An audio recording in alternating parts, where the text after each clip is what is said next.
Welcome, welcome, welcome, everybody, to another Sunday of When Black Women Gather. For those of you who haven't been here before, When Black Women Gather is an organization of Black women who come together to pass on wisdom and tradition and life discussions like we're going to do today. We're going to talk about our health, what's killing us. Are we paying attention to our bodies? What is our body trying to tell us?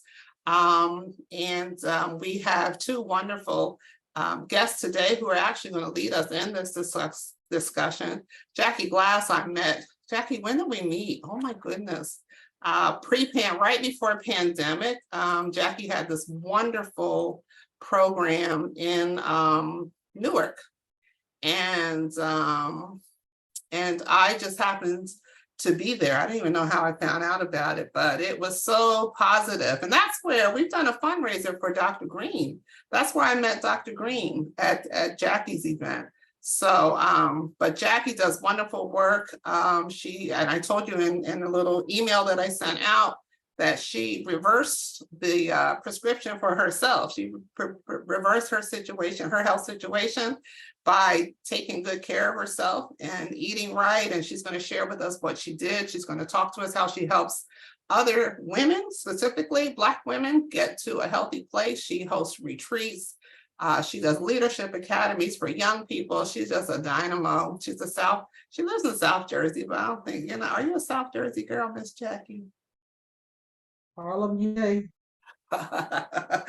But yeah, so anyway, I am basically going to take a back seat and leave it to her and Nurse Jackie. I will distinguish them today between Coach Jackie and Nurse Jackie. So I'm going to turn it over to them. But before I do that, can we all just kind of drop in the chat just for commentary later on? What did you eat today? One, what did you eat? And did you cook it or did you eat out? I'm just kind of curious because I see Nurse Jackie, she's shaking her head. You agree with that question? That's a good question. I love it. So I have to lie on mine because otherwise you're going to chastise me. Chastisement, no chastisement, no judgment. But that's what made me think of it, right? Here we are going to talk about health and what we eat. And I'm going to tell you, I had shrimp and grits. And then I had a side of some kind of potatoes. I think it's horrible. Bad girl. So, but anyway, I'm going to bow out and turn it over to Coach Jackie. And thank you both for coming. And everybody just mute yourself and get ready for some good information. While the ladies are talking and the video is playing, please drop your questions in the chat and we'll be able to go back and grab them there. And on that note, I bid my farewell and turn it over to you ladies. Thank you, Jackie, for bringing this to us. I'd like to say good morning, and can everyone hear my audio? Excellent, excellent. So good morning, and thank you so much for having me and Nurse Jackie Burke on today. We feel honored, and we are so excited to share this information.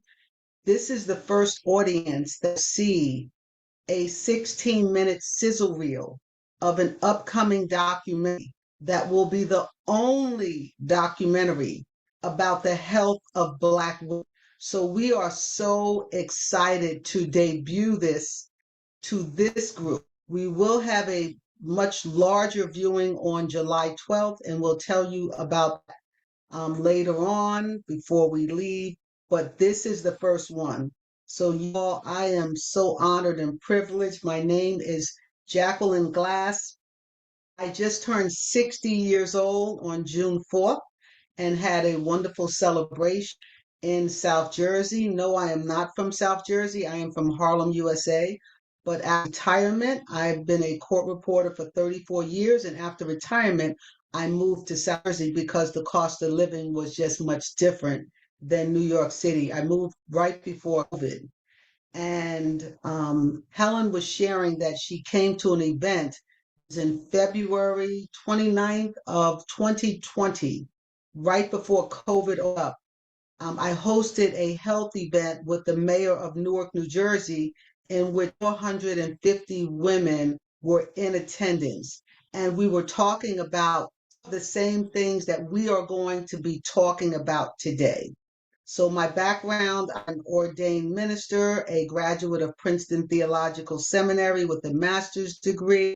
I have a nonprofit organization we do enrichment at Princeton University for girls of color, for Black girls that are in 10th and 11th grade. We're heading back to the campus this summer after a 3-year hiatus.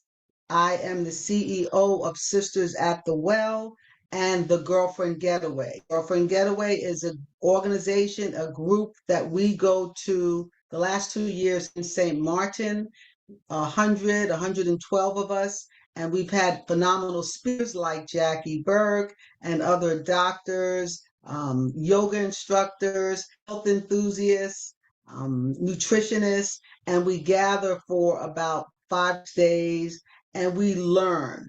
We get poured into. So this year we'll be in Jamaica. So if any of you can join us, October 14th through the 18th, we have a few slots open. So without any further ado, I would like to introduce Nurse Jackie Burke, and then we are going to show the clip, the 16-minute extended sizzle reel, and then we will have some dialogue after that, and then we will open up for you all for questions and answers. Okay, so I'm going to introduce the other Jackie. So I'm going to be Jacqueline. She's going to be Jackie. So Jacqueline Burke is a primary care practitioner, a functional nutrition counselor, and a lifestyle medication health coach. As a primary care provider, in family, Jackie helps her patients to manage or reverse chronic disease, such as diabetes, high cholesterol, high blood pressure, and metabolic syndrome. She is also the owner of Posh Health, where she coaches her clients on using faith, food, and fitness as the key ingredients for optimal health.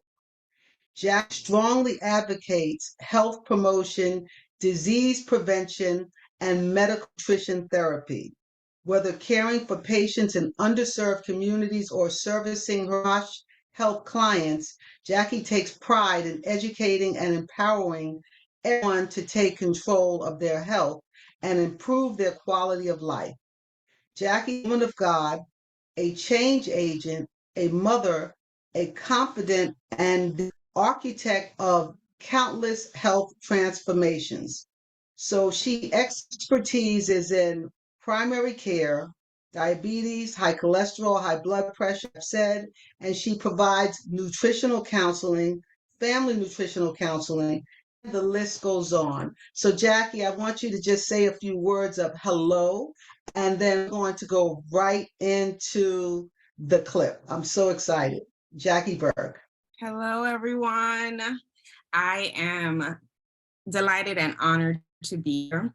I always say that I feel like at work or with my family, I'm always learning or trying to teach them the right way to do things. And although sometimes I feel like, oh my gosh, she keeps.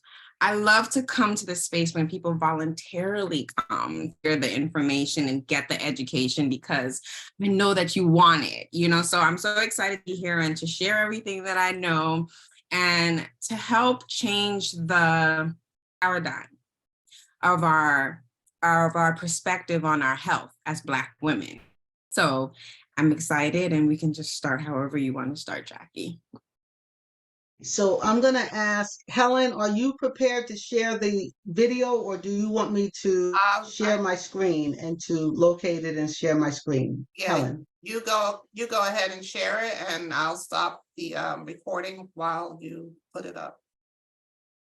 So give me a moment. Let me Did you send it to me, Jackie? So share screen.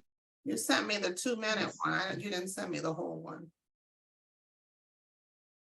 Jackie, do you have the clip? Would you be able to go find it? Because you're a little bit better. I have it. Okay. I would need to share I would need to be able to share my screen. You can share your. Mm-hmm. I'm going to stop. I'm going to pause the recording right now. You did. Thank you so much, Jackie, for helping to facilitate that. I just need to take a moment. I always am a little bit moved and emotional. One of the things I didn't share is that the reason that this documentary came into existence is because I was diagnosed with high blood pressure, diabetes, high cholesterol, hyperthyroid, and I was about 30 pounds different than the weight that I am now. And the doctor put me on 5 different medications. And instead of taking the medications, I joined a wellness program at that time that was with Whole Foods. And I started a plant-based way of eating. And I started exercise and I took time off from the very stressful job that I had and devoted that time to myself and making the lifestyle changes that I needed to make. And it worked. It worked. I'd like to share that Michelle Salters is on with us. And what she didn't share in the video is that after 3 months on a plant-based way of eating and lifestyle changes, the doctor found no evidence of her uveitis. And the uveitis was a deteriorating eye disease that was very serious. And also her lupus is very much under control. Um, you'll hear from Ms. Salters on July 12th. If you're able to join us, she'll be interviewed by Brandy Harvey.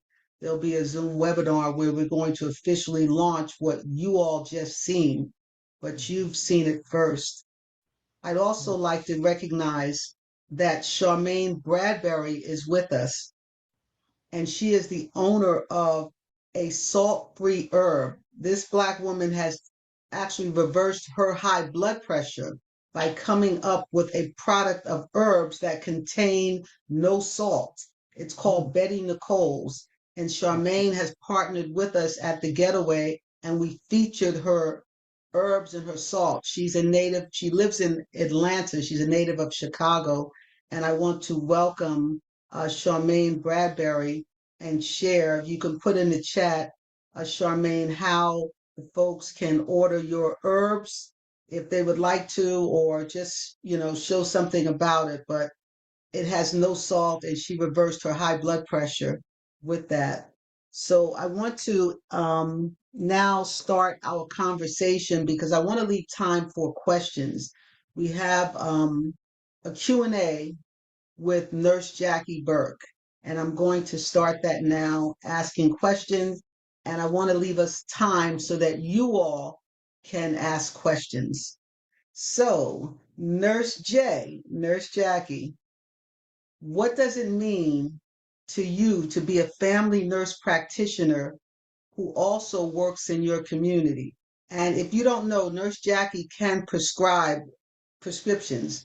She has the same privileges as a medical doctor. She is Nurse Jackie. So that question, what does it mean for you? So I started as a nurse, and as a nurse, I worked in the community. I did community nursing, but I actually went to the homes at one point. And then I had a point where I worked in the bedside at the hospitals. And I saw so much, and it made me want to do more. I felt like there was so much more I could do. So I decided to go back to get medically trained to be a nurse practitioner so that I did have the authority to prescribe and diagnose and manage people's care. And so I always knew that once I was finished, I was going back to my community because, and like Jackie said, sometimes it's hard for me not to get choked up because it means that much to me. And number one, I wanted to go back to my community because nobody cares. We're like the underdogs, and like Jackie said in the film, we're like the canary, like we're so dynamic, but we're dying. And I wanted to stop that. And the second reason was I just always kept hearing the spirit say, like, my people are destroyed for lack of knowledge. My people are destroyed for lack of knowledge. So I felt like if I could be the one to give them the knowledge, I strongly believe that if we know better, we're more inclined to do better. So since no one wants to take the time to teach us, I'll do it, you know? And so I also like the fact that going back to my community, the people that are my patients, they're parents of my friends and classmates. They're people in the community who I grew up seeing that I now get to care for them and be the person that they trust. So that's my why. Excellent. Thank you so much for sharing. Can I So ask how how you, important can I is it ask, how did you two, that how did people of you, color have practitioners I think somebody was, that they can identify with? How important is that? sorry, what was the question? Because I thought someone was saying something else also. If everyone can mute, please. I'll repeat the question. How important is it for people of color to have practitioners that look like them? How important is that? It's crucial. It's the I like to say it's the secret sauce, right, to success for us, because we know the history of like the Tuskegee experiment. We've been in the hands of people who didn't care for our best interests. So we've grown distrust to the medical community. And the fact that we know we're not really cared for, they really don't care about our well-being, right? They'd rather pump us with medications. So being the person who looks like their daughter, who knows their daughter, or who can relate to their culture, it makes a huge difference, right? Because I come from a cultural background, I'm Caribbean and Hispanic. When I see my patients and they're like, no, I thought I was doing well, I'm able to say, okay, I know the foods that we eat. So this, and this, I know you eat that because it's the things that we normally eat. We have to cut that. And then they're like, well, then what do I eat? And then I get to figure out with them things that they can substitute for. So knowing them and knowing our culture, it makes a huge difference. I think you hit the nail on the head. There are statistics that show that people of color that have doctors and health professionals that look like them, that they have better health Mhm. because of what you just said, those cultural differences. So can you talk about the crisis of chronic disease in our community? Dr. Williams, he stated in the documentary that chronic disease is going up to 40% in our community, while in the white community, the chronic disease statistics are going down. And I think they gave some reasons for it, that your zip code will determine your health. But talk about some of those statistics as it relates to Black women. Yes. So anyone who knows me knows I love my stats, right? You're going to always hear me say studies show, because the numbers won't lie. And so I think the last one that they did was in 2018, and they realized that 4 in 5 African-American women are diagnosed as obese. In addition to that, upwards of 60% of African-American women will be diagnosed with high blood pressure and diabetes. And in addition to being diagnosed with those things, they're more likely, they're also 70% of Black African-American women will be, 50% will be diagnosed with a stroke, and 70% of that 50% will die from that stroke. The 60% who are diagnosed with diabetes and high blood pressure will be hospitalized. 50% of that 60%, their blood pressure and their diabetes are uncontrolled. And so that's what leads them to kidney failure, stroke, and death, right? The numbers are not lying. And in comparison to our white counterparts, their numbers are going down. Our numbers are going up. And there was a point in time where the numbers showed that Black women were living longer. But although we were living longer, the disparity changed, where we were starting to be diagnosed with chronic disease at a more rapid rate. And as Dr. Kim said, the numbers are not going down, it's going in the wrong direction. So we have to do something to turn it around. Wow, those numbers are incredible. I was not aware of those numbers. There's a state of emergency in our community, not just with Black women, but definitely with Black men. And we hope to follow up this documentary with the documentary on Black men. But those stats are just unbelievable. And, we have to care about us. If no one cares about us, we have to care about us. We need to have more folks like Helen that has this platform that we can talk and we can gather and we can educate ourselves. I want to invite each and every person on this Zoom. I see 60. I invite every one of you all to partner with me in some way to make sure that this film at its completion will be on a Netflix, that will be on a Hulu, that will be on an Amazon Prime. But I just digressed a little bit. So let's segue to the documentary. And I want to give a moment for Miss Salters to say hello and to introduce herself and let us know how she's doing with her journey. Miss Salters, can you unmute yourself and can you show us on the video yourself? I'm here. Hello, everyone. Hold on, I'm trying to find her. Go ahead, keep talking, Miss Salters. Hello, And we're everyone. going to bring you to the forefront. I am. Okay. My name is Michelle Salters, and thank you so much for this opportunity to be here and to share. You know, the song by Gladys Knight and the Pips, Miss Glass, I call her Miss Glass for Jacqueline. If anyone could ever write my life story, for whatever reason there might be, you will be there. Between each line of pain and glory. And I thank you so much. Between you and my godmother, she was there with me too. She's right here. I just thank you for this opportunity. I didn't know that my life would change just by seeing you on television. And you actually answered the phone when I called. God is so good. So I thank everyone for being here. I just want to share just to everyone, when you start your journey, because I know you have, if you haven't, when you start your journey, there are going to be some things that will try to throw you off, including yourself, will even try to throw you off, but you continue and you hang in there. You may have one day where you don't feel like going to the gym or you don't feel like exercising, but you go anyway. Or maybe you won't, but the next day you go. And just see, I always say, I see this woman in my future. I see her. She's me. And I have to get to her. She's my older self. And I always also say that this is the first day of the rest of my life. And this is the first day of the rest of your life. So I'm just saying to you, whatever you do, just keep persevering, just keep pushing.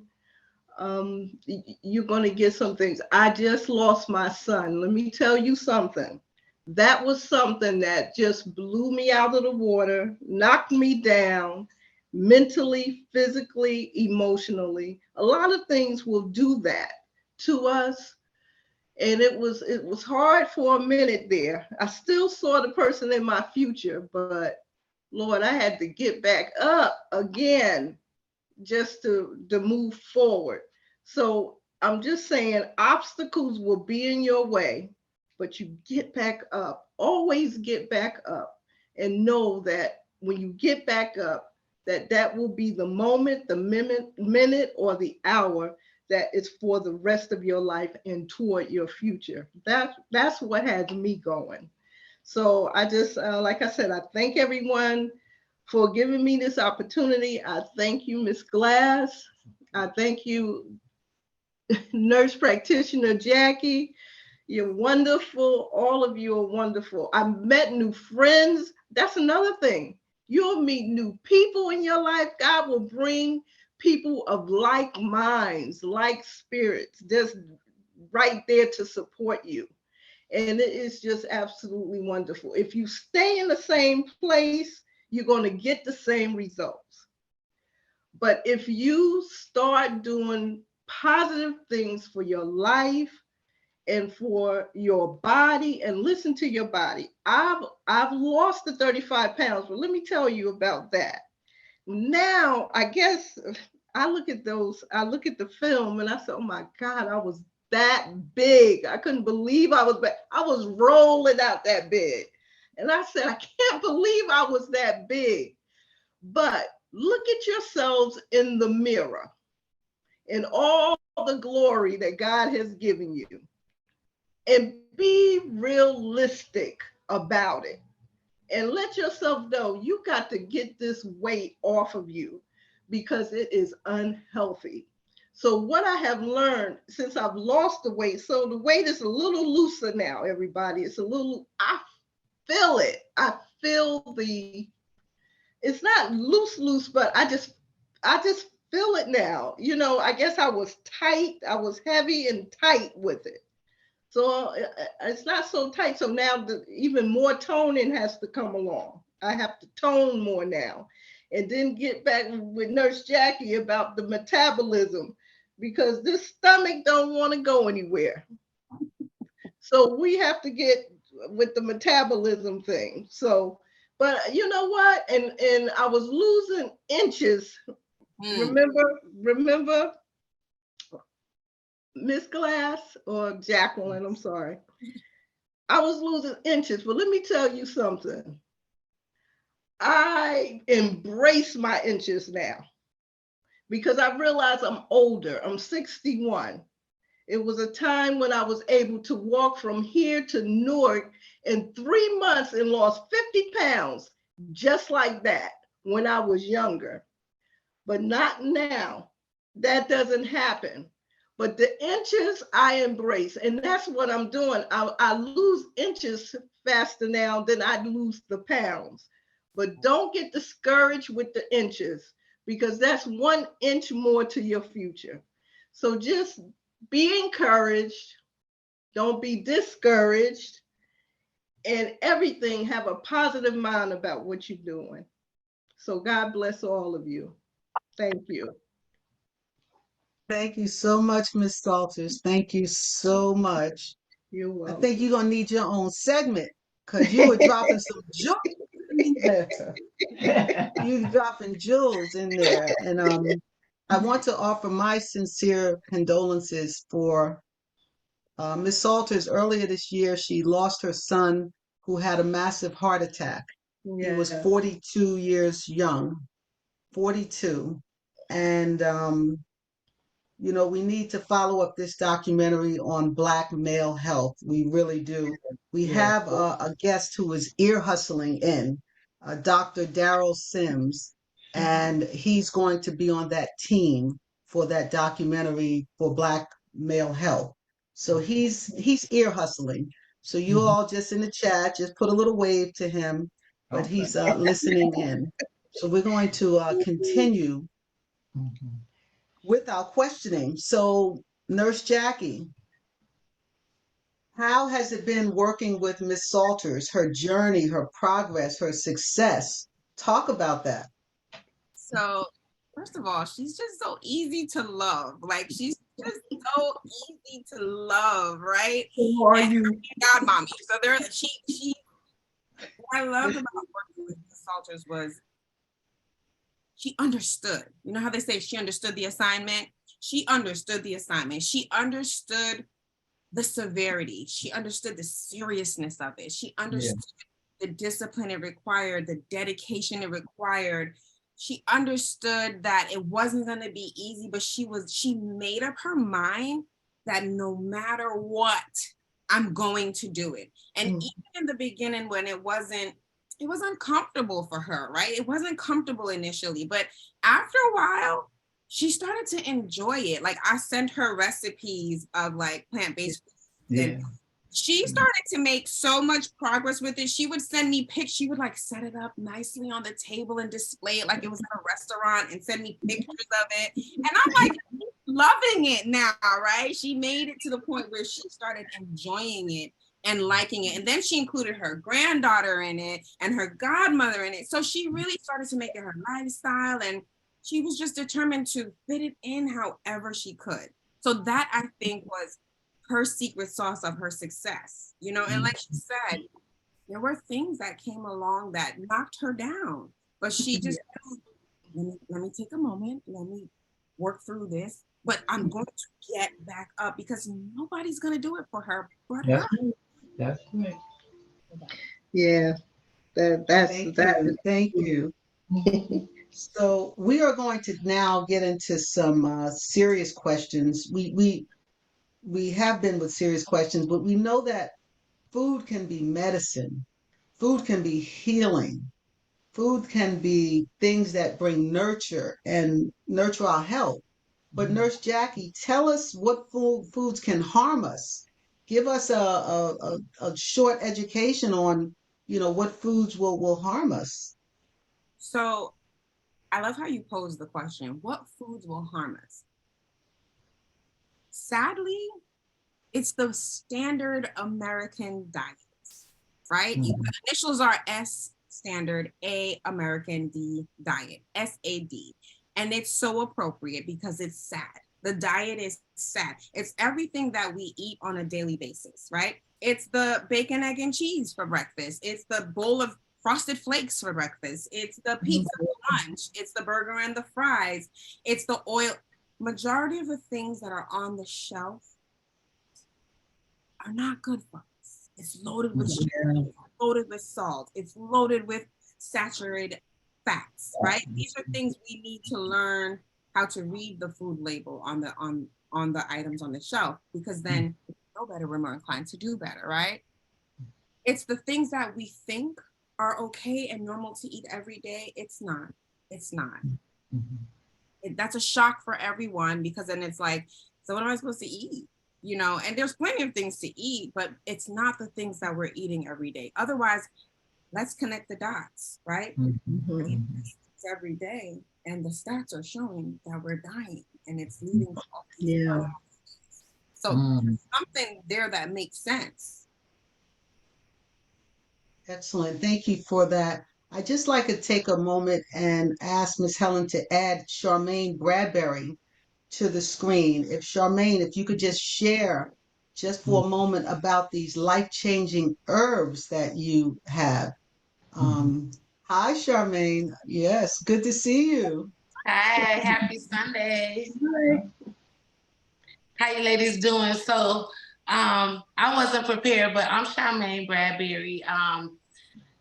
How this all started was I opened a restaurant back in 2017 because I was kind of channeling some grief and some pain. And so I was trying to find a positive way to deal with the death of my grandmother and sister. So I opened my restaurant, Betty Nicole's, and I started to experiment with different herbs, and I would use those seasonings in the restaurant. And a lot of customers were like, what is this seasoning? What is this you're using? So long story short, once COVID hit, I began to deal with a lot of health issues, which was chronic hypertension. I was on 3 different high blood pressure medications, as well as 2 water diuretics, the water pills.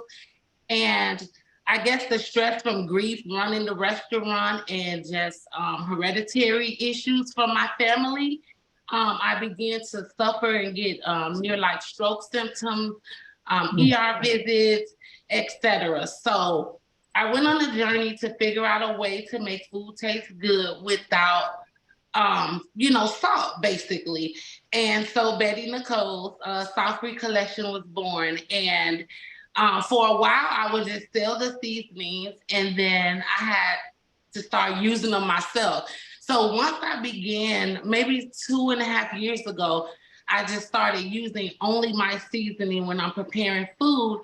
And I noticed that I started to feel better. My vision was clear. The headaches were gone, and I would go back to the doctor, and they're like, oh, your readings are much more normal now. And so long story short, I'm off of all those medications, and I'm just grateful, to be able to deal with my different businesses and different obligations with stress, and still be able to manage my blood pressure. So I just thought it was a great idea to just share with everyone on what these seasons have done for me and others.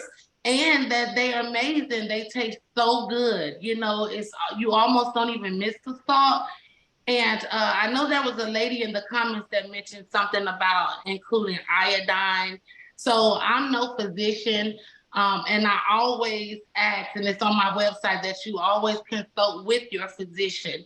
However, our goal is to help you read your labels, know your source, know how much salt you're intaking, and then reduce those, and reduce in moderation, but also just consult with your doctors. Our products is just to promote a healthier, happier person. We are God's people, our temple, and we have to take care of our temple. That's right. Amen. That's right. Excellent.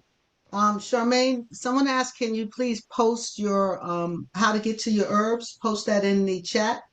Absolutely, I will do that.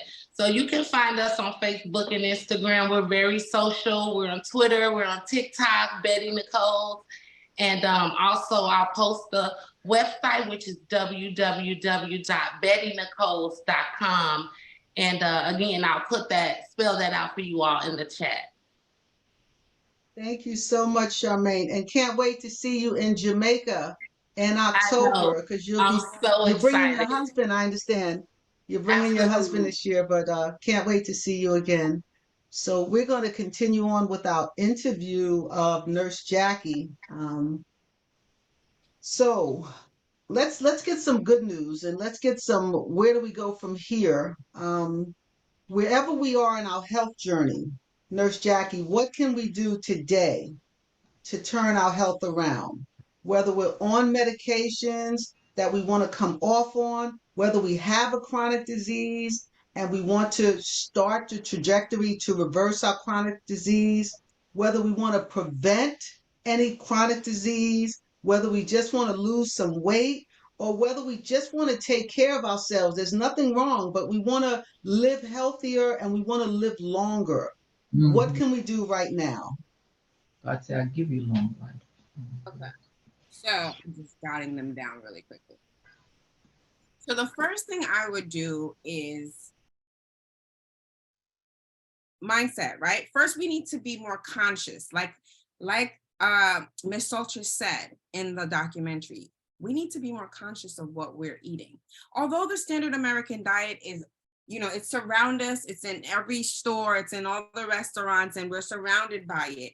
Yes, that is true. And we don't have control of what they put on the shelves. However, we have control. We don't live in a country where they strap us. Until they strap me to a chair and force feed me, I'm going to hold the control that I have, that I get to control what I put here before I put it here.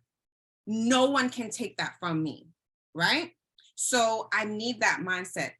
What am I putting here before I put it here, right? So the first thing is being more conscious of what we're eating. Ask yourself, is this really a good idea? Is this really something that's going to help me, right? Am I eating to live or am I living to eat, right? So the things that we eat on a daily basis, we need to start taking observation of that thing. Like Miss Salters didn't realize that she was eating the things, all these things that were harming her daily, right? So that's the first thing. Before you put it in your mouth, ask yourself, what am I eating?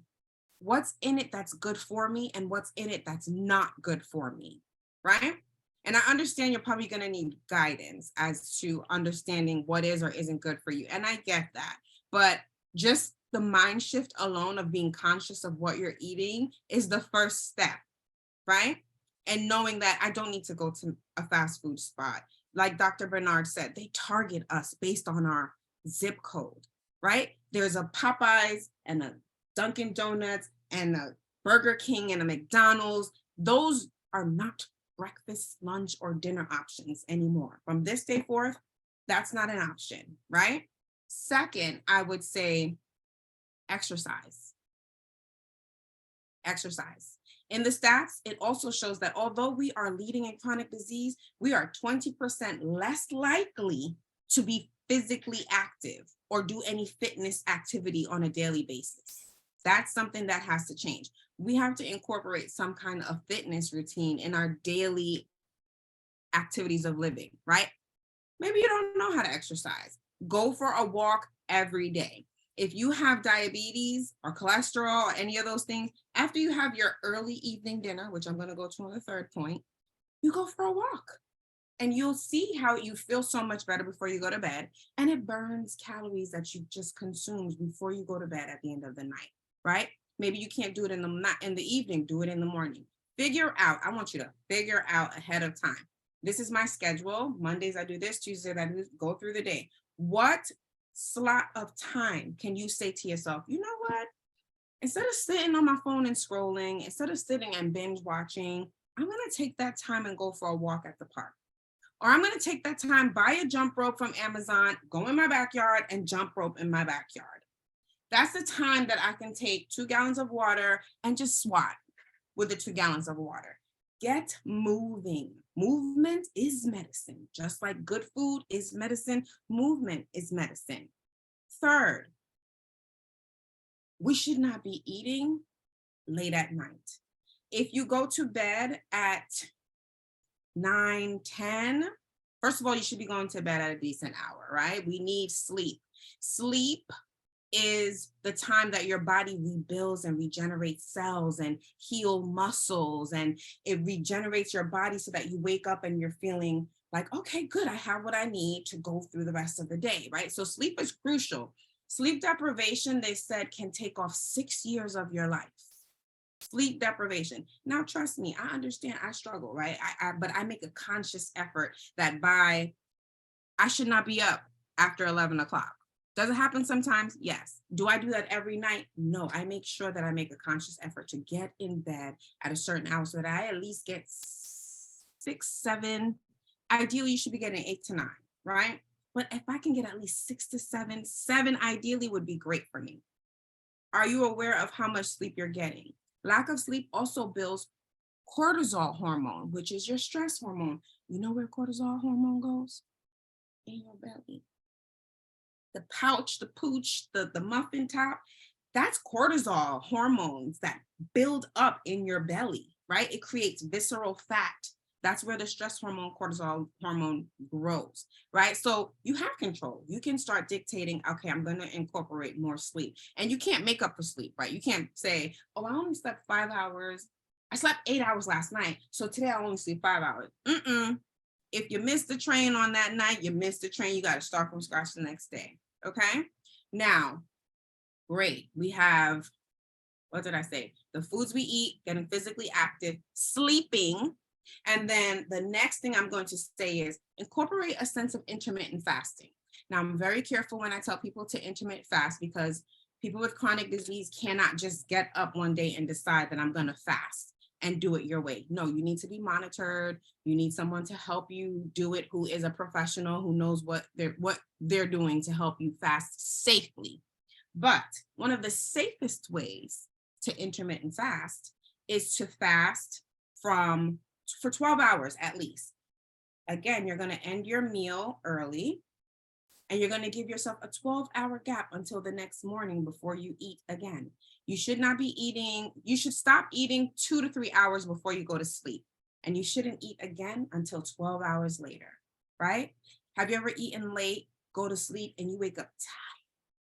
Because your body been working all night to digest that food while you're sleeping, doing 2 things at the same time, right? It's not, you're not helping your body. So you want to stop eating 2 to 3 hours. Ideally, 3 hours is great because sometimes it takes food 3 hours to digest. So you want to give yourself 3 hours before you go to sleep to end your first meal. Then after that, you're not eating again until at least 12 hours the next day. So if you stop eating at 7, which is a good number, it's a good time. Stop eating by 7, the latest. You don't eat again until 7, 8 o'clock the next morning. You're allowing your body the time to digest the food, to regenerate new cells while you're sleeping, to bring down the cortisol hormone so that you wake up refreshed, revived, regenerated, and ready to start the day. And if you want to work out in the morning, that's an even great time to work out. If you want to wake up a little bit earlier and do your exercises before you get ready for work, that's right. If you want to do it when you get home from work in the evening and you have the energy, bravo. Either way, pick one and do it. If you pick 2, even better, right? So I've listed the foods that we're eating: exercise, sleep, intermittent fast. And the final one that I would include is community, right? There's a study that they did that said, and it's so sad, loneliness can have the same effect on your body as smoking 2 packs of cigarette for the day. It's so sad, right? Because we don't realize it. But loneliness, just the emotion, right? Have you ever, anyone who's grieved a loss, you know how it makes you feel. It literally, even though it's emotions that you're going through, you feel it physically. So loneliness, literally, you can look it up. They found out that because since the COVID and everyone being stuck in home, and they've researched, all these people going through the isolation, social isolation and loneliness will have the same effects on your body as smoking 2 packs of cigarette. Similarly, they found out that sitting is the new smoking. So sitting for long periods of time, not getting up and exercising, will also have the same impact on your body as smoking does to the lungs, to the gut, and things of that nature. So you want to find a community of people, an accountability partner to exercise with in the morning or in the evening. That's wonderful, right? Miss Salters had a community. And so that was a support for her when things did get rough. She had somebody to call and say, and even when she felt like, okay, I'm not going to go today, she knew I had to go tomorrow. I have to go tomorrow. And there was somebody there to hold her accountable. So those are the top five things that I would say is just a great thing to start figuring out and incorporating in your life right now, because that's a great starter kit. Thank you so much, Nurse Jackie. We're going to open it up for questions in a moment. And Deborah Chapin, I see your question, and we're going to get to that as soon as we open it up in a few moments. And Ms. Helen, if you can sort of keep track of the questions that are in the chat, because we're going to go to them. But I just want to share my how I got started walking, my consistency with walking every day. And then I'm going to ask you, Nurse Jackie, to share two stories of two clients that you had and where they started from and where they are now, so that we can gather some hope. I want to leave us with hope. We've given some really devastating statistics that point to that there's a state of alarm in our community. During COVID, I had been going through a divorce, and I pretty much spent COVID mostly by myself. But my doctor in the spring of May of 2020, she challenged me. She challenged all her patients. She said, for the month of May, I want all of my patients to walk 1 mile per day. 1 mile per day for the entire month of May. Can you all do that for me? And it's funny how sometimes we'll do something for someone else, before we do it for ourselves. So my doctor at that time, she asked me to walk 1 mile a day. So reluctantly, I put on my sneakers, and on May 1st, I got out there and I started walking 1 mile, which was about 18 minutes. I said, I can do more than this. I mean, at that time, we didn't know sort of how the COVID was spread. We were walking with our mask on. If you're walking towards someone and they're coming towards you, you'd walk across the street. We didn't know that COVID couldn't be spread outside. We didn't know that. We didn't have enough information. So I got outside, I walked the 1 mile, then I walked around my entire complex, which was just about 3 miles. And I did it every day, the month of May. When I wake up, before I eat, I maybe drink some water and I go on my walk. Then I did it the month of June. Then I did it the month of July. Then it was August, then September, then October. And I will admit, as soon as it started getting cold, I didn't adapt, to walking outside. I started doing some inside exercise. But when you can do something for 21 days, it can become a habit. And that's a good thing. There's bad habits and there's good habits. But that's my walking testimony. And I still walk today. And Nurse Jackie, she counsels me and she has encouraged me to walk after my meals. And I find that my blood sugar is improving even more when I walk after that dinner. So oftentimes in the morning, I'll work out with a group of women, 7 or 8 women, between 9:15 and 10 o'clock. Every day I'll work out.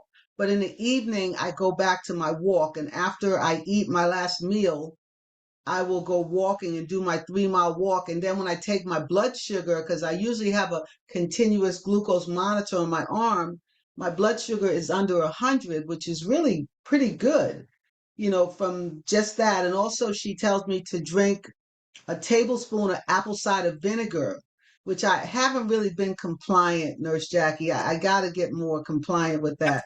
But before a meal, an hour before a meal, to put a tablespoon of apple cider vinegar in my water and to drink that. So I am going to do that. So now let me let you share the 2 stories of 2 of your patients and where they were and where they are now. Okay, this is great. I love success stories, right? So Mhm. I'm going to give the example of a male, a Black male, and a Black female. I'll start with the male. He was a much older gentleman, and he was Caribbean. So he ate his traditional Caribbean foods up here, that, from America. And he came in and he also had all 3 of them. He had diabetes, he had cholesterol, he had high blood pressure. And so I had a talk with him, and he worked in the kitchen, actually. I had a talk with him and I explained everything to him. He had all these medications that he had to take, and he's like, I'm tired of taking these medications. I feel like they're making me feel worse than making me feel better, and I don't want to keep doing this. So I said, okay, well, you have an option. You cannot not take the medication and not do anything. You're going to either let your food be your medicine or let your medicine be your food, but you can't not do anything. And so he said, okay, so tell me what to do. And I said, are you going to listen? And he was stubborn and he was headstrong. I was like, are you going to listen? He's like, no, I'm willing to do whatever at this point so that I don't have to take these medications every day. So what I did with him was I still let him stay on the medications for a couple of months. But in the meantime, we worked on doing his lifestyle changes, right? We worked on changing his diet. We worked on incorporating fitness. We worked on creating better eating routines, right? Stop eating late at night. Stop eating, like he would go nothing to eat all morning. And then in the afternoon, he would have a big meal. And then late at night, he would have. So those things, we turned it around. And he did that for 4 months, and he came back and we checked his numbers and it went down nicely. And I was like, oh, this is great. So we left him on the meds again for another 4 months, and he continued to do those things. By the 8th month mark, he had lost so much weight that when he walked in the office, I almost didn't recognize him, right? I walked in and I was like, hello. And I was like, oh. And he's like, yeah, can you believe it? Like, you look amazing. And so what was funny was his kids, because we're Caribbean, and when you're Caribbean, being plump is considered healthy. He's like, my kids are saying they're worried because I'm too skinny. And I'm like, that's okay. They don't have to understand it now, but I need you to stay here with me, And now it was a year later, at the second visit, we were able to decrease all the meds because he didn't need it at that point, right? He started to realize that when he did take the blood pressure medication and when he took the diabetes medication, it made him feel weak because they were too strong. So we were able to decrease it. And so we just continued to do that. And then maybe like a year and a couple months later, he was able to just get off of them. He didn't need the cholesterol medication anymore. He didn't need the diabetes medication anymore. And the blood pressure medication he didn't need. He actually was proactive. He figured out the best fruits that would lower blood pressure. And I told him beets. And once I told him beets, he took that and he ran with it. He made beet juice and he drank it every day. And so instead of taking the blood pressure medication, he drank his beet juice every day and he checked his blood pressure faithfully. And he's like, no, it's holding me. It's okay. So he was able to get off his medications and maintain it. And now when you get off the medications, you still have to do all the things that you did to get you to there. The second patient that I had, that's one of my favorite stories, is she's an older woman and she's from the South. And she's the cook in the family. And so she makes all the yummy comfort food, right? And with all the butter and the oil and the ham hock and the, and so when I told her, she also didn't want to take her medication. So I was like, well, you have a choice. You either let your food be your medicine be your food, but you can't not take the medication and not do what you're supposed to do. She said, okay. She was at the point of desperation also where she felt like, all right, tell me what to do. And so I told her what to do. And I remember when I told her, no chicken skin, because her cholesterol numbers were actually dangerous, like stroke dangerous. And so I said, the chicken skin, I told her, y'all gonna be mad when I say this, but shrimp, she had to cut back on her shrimp, her lobster, her crab, all the shellfish, which are very, very, very high in cholesterol, just the meat alone, not counting the butter that you dip it in, just the meat of those shellfish is very high in cholesterol. So she had to get rid of that, which was very painful for her. And when I told her the skin of animal is very high in fat, so the pork skin, the chicken skin, you have to let those go. Oh, she was devastated when I told her that. And she let me know the next time she came, she was like, my family was so devastated when I told them that we can't have fried chicken. And I'm like, yeah, no, we gotta, and then by the third time, we did the same thing where we changed her lifestyle while she was still on the meds. And little by little, we decreased the numbers. And then by maybe the fourth visit, we were able to take her off of the blood pressure medication and the diabetes medication.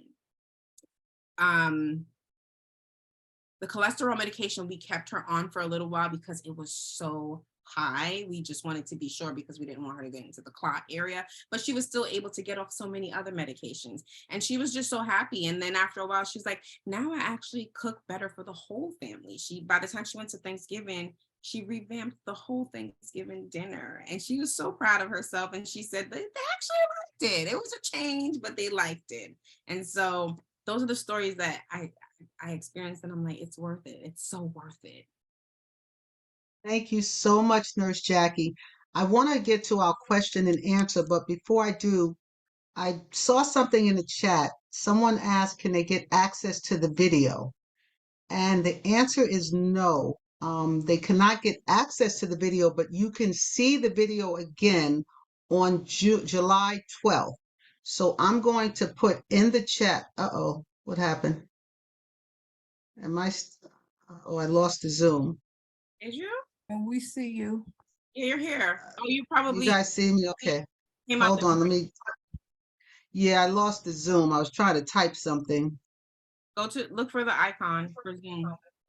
Hold on, let me get back into the Zoom where I could see something. You probably just Let's see. lost your chat. On your- Hit on your chat. Okay, so, okay, well, I am not going to leave the meeting, but yeah. No, don't do anything because we still Okay. see you. Yeah, we still see you. Okay, I'm just going to say, can someone type this into the chat? I'll type it. Type the word watch, all capital letters, WATCH, to this number. Text it to 609-400-4192. If they type watch into that number, then you will get an invitation to be on the Zoom on July 12th. It'll be hosted by Brandy Harvey, and she will interview Nurse Jackie and also Michelle Salters. So I was trying to type that into the chat, and 609. with my non-techie self, I done lost everything here. But I'm gonna, maybe this is it. No, that's not it. I'm gonna stop trying. So I want to go to questions. Jackie.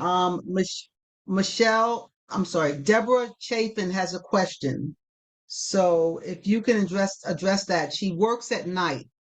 So she wants to know about her, how can she exercise and how can she, sort of eat right working at night. And then the next question, I want us to delve into the intermittent fasting. Okay, 1 second. 609-400. What was the other part of the number? 4192. 41. Text the word watch in all caps to that number, and they'll be able to be a part of that documentary screening. This is not good. Look for the Zoom icon on your screen. 6:11. Okay. Jackie, what are you seeing exactly? Nothing? Go. Can she hear us? I now? don't think she can hear because she wasn't hearing. Yeah. Yeah. Oh, she can't. Wait, no. She No. unmute her. No. Ask her where's her daughter. Text her and ask her where's her daughter. Texting her. Can you hear me? No, she can't hear us. I can hear you, Jackie. Oh, Okay, you good. can. I can hear you. So Okay. answer the question for Miss Chapin. Chapin, answer. Deborah Chapin has a question that's in the chat. Okay, Deborah Chopin. Okay. And what was the question? Something about she works overnight. She works at night. So when is it, how can she incorporate a good diet and good exercise into a overnight work routine? Okay, good. Okay, so first, I'm sure you know because you're doing it. Night shift is very hard on the body. So I don't know how long you have to do it for, if you have to do it forever. But if you do, you have to be very diligent because at night, it goes against the circadian rhythm, which is our natural body's rhythm. And so our bodies make cholesterol at night. So people who work at night tend to have higher cholesterol. So I want you to be very mindful of that as well. I want you to get your labs checked and make sure you're monitoring your cholesterol levels for that reason. Okay. In regards to what should you eat? Okay, so since you work night and you're going to be up, I would have your big meal before you go to work. And then 3 hours later, if you feel hungry again, I wouldn't eat heavy meals during your shift. I would snack on light things like nuts, fruits, yogurt. I eat vegan yogurt. And in the yogurt, I like to make a really good yogurt where I put chia seeds, hemp seeds, nuts, granola, and it's really high in protein if you add those things in it, and it holds you for another 2-3 hours. So that could be the very thing that you eat as your lunch during your lunch break, right? So you have your big meal before you go to work, and then while you're at work, you're just snacking on light things, drinking tea, and then in the morning, you can have your breakfast. Don't go to sleep until maybe like 2 hours later. If you can do that, I know you're probably tired by that time and you want to go to sleep, but I want you to have your breakfast before you go to sleep, but give it time to digest. So that kind of keeps you as close as possible to your circadian rhythm and the way you should be eating. I hope that's helpful. And then during the day. That's very helpful. Okay, good. Yeah, the intermittent fasting question, I'm not sure that we fully addressed that. I do intermittent fast. What I just do is I eat a later breakfast and I eat an earlier dinner. I heard you talking about not to eat so late and to have that laying on your stomach. And one of the things we didn't talk about was the importance of water, of drinking. What I do in the morning, I drink 4 glasses of water when I wake up and open my eyes. And I know it's better to have a little lemon or lime in the water because it helps with the digestion. So can you talk about the intermittent fasting a little bit and then talk about the water? And also there's some other questions that are in there. I haven't been able to keep track of the questions, but I'll ask Miss Helen to keep track of the questions. Okay. So as I mentioned, the intermittent fasting.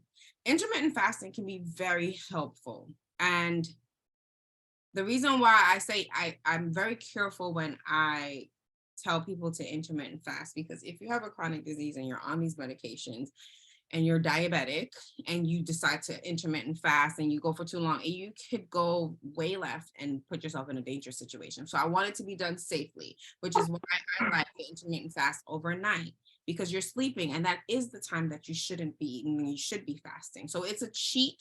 It's an easy cheat, but still a productive cheat. So like I said, I like when you give yourself 2-3 hours before you go to bed. that you stop eating. Ideally, 7 o'clock is a good time because based on the circadian rhythm, we shouldn't be eating after 6, 7 o'clock anyway, right? We should stop eating when the sun goes down, technically speaking. So then you're not eating again for another 12, 13, even if you want to go 14 and have a late breakfast, as Jackie said, but you're going to take your time and do it. It's not something you have to do immediately. Take your time. If you say, I stopped eating 7 o'clock last night and I couldn't go any more than past 8 o'clock the next day. Okay, that's fine, right? As long as you're safe, I'm fine with that. If you decide you do that for a week and then the next week you say, you know what, I'm going to try to stop. I'm going to let my first meal be at 9 a.m. And you go to 9 a.m. and that's great. I wouldn't say go past 14 hours. Anything past 14 hours is a bit much for women. And it's just, women can't fast the same as men can. Men can fast, I think 16, 18 hours. We have different hormones.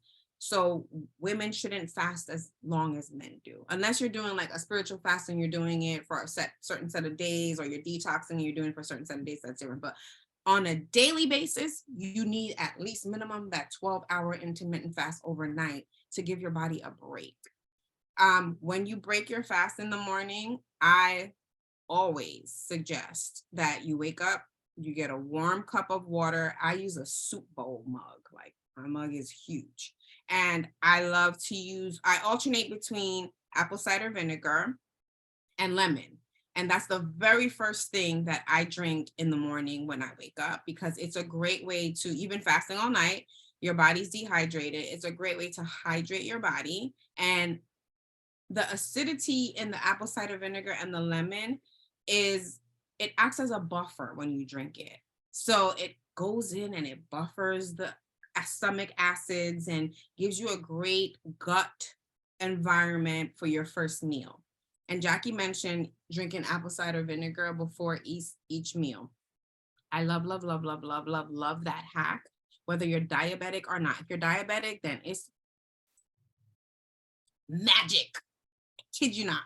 But even if you're not diabetic, it is wonderful, because whether you're diabetic or you're not, whenever you eat any kind of glucose or starch or complex carb, your body automatically, in the process of breaking it down, it spikes the glycemic index up, right? And every time that glycemic index goes up and comes back down, it does something to the body and your organs, right? I'm trying to keep it as simplified as possible. It does something to the organs in the body, right?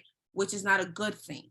So the higher up the spike, the more it affects the body in a negative way.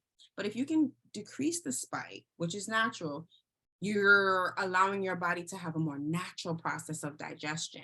When you drink the apple cider vinegar in the water, 15 minutes to no more than half an hour, 15 minutes, 20 minutes is good, before you eat your meal, it decreases the spike by 30%.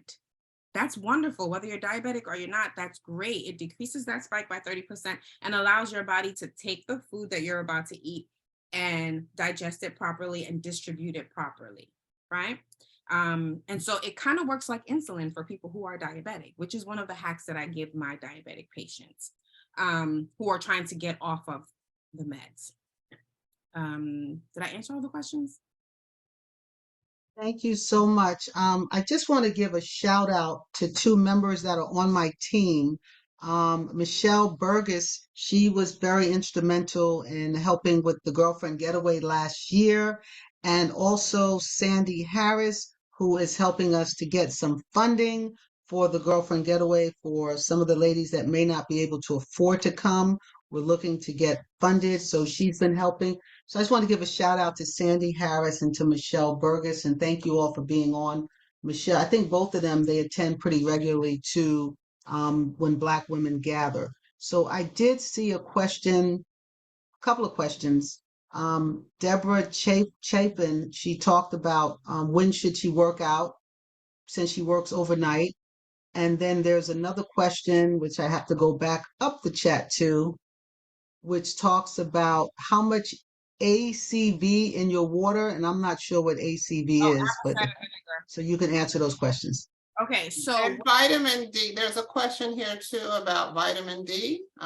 What is the value of it? You can talk a little bit about that. And for those of you who have questions, if you can use the reaction button at the bottom of the screen to raise your hand, I can bring you on. You can ask your question yourself. So go ahead, Doctor. That sounds great. Go ahead, Nurse Jackie. So in regards to the vitamin D, I'm so glad you asked that question because it's one of my things. Vitamin D and magnesium are the two vitamins that are just, they are, what's the word I'm looking for? They're the underdog, right? They're the Black woman in the group of vitamins. Like nobody understands how dynamic they are and how important they are. And so they're just they're just looked over. However, magnesium is crucial for your muscles. Magnesium is crucial for your digestion. Magnesium is crucial for your joints, right? And I always take my vitamin D and my magnesium together at night. However, let me get to vitamin D. Vitamin D is a fat soluble, and it has to be taken with a fat soluble. So when you take vitamin D, you have to take it with two other things. You have to take it with another fatty substance, like I love to take it with flaxseed oil. Or if you go on Amazon, there's a vitamin D that I personally use. It has vitamin D, K2, MCT oil, omega MCT oil. It's in a brown bottle, and the three of those are listed on there. It's vitamin D3, K2, omega MCT oil.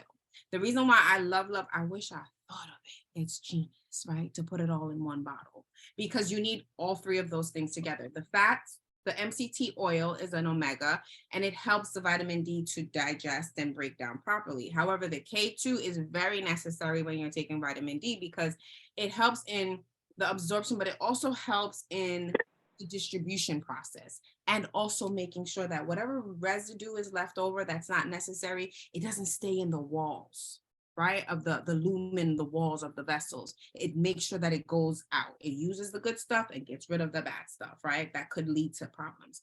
So if you go on Amazon, you find the MCT oil, vitamin D3, K2 in the bottle. That's a great source. You take it at night with your magnesium complex, and you can thank me later. It'll make you sleep good. It'll make you feel good, and it'll give you what you need. Low vitamin D can lead to brain fog, confusion, joint pain, and even depression, right? Even depression. Winter blues are called winter blues because in the winter, we have no sun. The only way you can get vitamin D is through oral supplementation, injection, or the sun. It's not in our foods or anything like that. So when the winter comes, we don't have as much sun. So everyone's vitamin D on the northern side of the world tends to be lower. And so everyone ends up with winter blues because vitamin D, low vitamin D will make you feel a sense of depression, right? I'm so glad you guys asked that question. What was the other question about? Let me ask you, Nurse Jackie, give an overall assessment of the food that we ate. Not me, everybody else. What we ate today.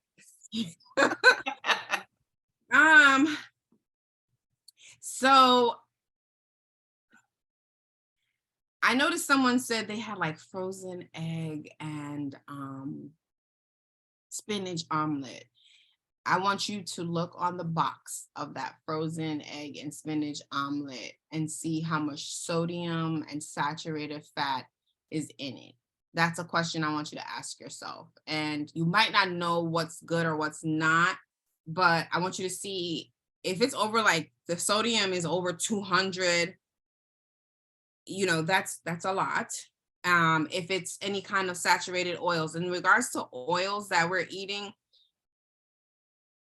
the only oils you should be consuming is olive oil, avocado oil, and in very small portions, coconut oil if you're trying to like use high heat. Oils such as canola oil, corn oil, vegetable oil, soybean oil, those oils are not even good for your car, let alone your body. And what I want us to realize is a lot of the foods that we eat from restaurants, they're using those cheap oils that are bad for us, okay? So when we eat out at restaurants, I don't want that to be a weekly thing. I know sometimes, when we go to church afterwards, we go out to eat. I don't want us to do that every weekend, because that accumulates, right? It accumulates to high cholesterol because they're not using good oil. They're not using olive oil and avocado oil and coconut because they're too expensive to use in a restaurant. They're using the cheap oils that lead to high cholesterol. Those who eat oatmeal for breakfast, I like it. However, I would rather you consume the oatmeal with some kind of either nut butter or nuts. Because when you include a fat and a protein with the starchy carbs, it helps the carbs to be broken down, digested slower, which also decreases that spike, right? I like the oatmeal because the oatmeal is good. It's a grain, it's fiber, it's good for you. But if you just eat it by itself and you put sugar in it, kind of reversing what. So I would want you to put some nuts in there, or just take a tablespoon of almond butter or pecan butter, macadamia butter. Peanut butter is not really protein, it's more fat. But even peanut butter, try to alternate between the butters and the nuts when you're mixing it with your oatmeal. How about I just tell you some good examples for breakfast? That's a question they want good examples for breakfast and lunch, somebody asked. All right, let's do it. So whole grain toast with avocados, wonderful. Let's take it up a notch, right? Because that's a carb, the bread, and that's a fat, the avocado. But you need a protein because your macronutrients are carb, fat, proteins, right? So each meal should consist of that. And you want your fat and your protein to be more than your carb, essentially, unless you're going to work out.